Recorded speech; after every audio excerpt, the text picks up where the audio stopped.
अफगानिस्तान 40 साल बहुत मुश्किल में रहा है। अब अमन कायम करने की ज़रूरत है। मगरबी ताकतें बगैर किसी हल के अफगानिस्तान को ऐसे नहीं छोड़ सकती। इससे एक और बहरान पैदा हो सकता है। वज़ीर-ए-आज़म इमरान खान का चीनी मीडिया को इंटरव्यू, कहा अफगानिस्तान को बहुत बड़े इंसानी बहरान का सामना है। अफगान बरादरी को आलमी बरादरी की तरफ से जल्द अज जल्द इमदाद की ज़रूरत है। मकबूजा कश्मीर में भी इंसानी हकूक़ की खिलाफ वर्जी हो रही है। मगरब की खामोशी तशवीशनाक है। रायविंड में एक निजी स्कूल की ज़ेर-ए-एहतमाम साइंस एंड आर्ट्स नुमाइश का एहतमाम किया गया।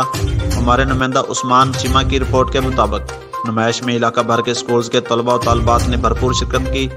400 तलबा और तालबात ने मॉडल की नुमाइश की जो एक से बढ़कर एक थे। आखिर में अच्छे मॉडल बनाने वाले तलबा और तालबात में फर्स्ट, सेकंड और थर्ड आने वाले बच्चों में कैश प्राइज इनामात तकसीम किए गए। इस पुरवकार तकरीब में प्रोफेसर असद खान, प्रिंसिपल इकरा नईम, मोहम्मद अहमद, डायरेक्टर उसामा अफजल ने खुसूसी शिरकत की। आलमी शोहरत याफ्ता इंटरनेशनल कवाल आसफ अली सनत्तू की मारूफ सीनियर साफ़ी हैदर अब्बास मली से खुसूसी मुलाकात। आसफ अली सनत्तू खुसूसी तौर पर हैदर अब्बास मली से मिलने विक्टोरिया कॉलेज बदोमली पहुंचे और नेक तमन्नाओं का इजहार किया। उनका मजीद कहना था कि मैं भी बदोमली वालों की नजर करम से आज इस मुकाम पर हूँ। मुझे जो कुछ सादत घराने ने अता किया उनका देन मैं कभी नहीं दे सकता। उन्होंने मजीद कहा कि मुझे हैदर अब्बास मली से मिलकर दिली खुशी हुई। ये सहाफत में अपना मुकाम रखते हैं। आसफ अली सनत्तू ने हैदर अब्बास मली की मेहमान नवाजी का शुक्रिया अदा किया और नेक तमन्नाओं का इजहार किया।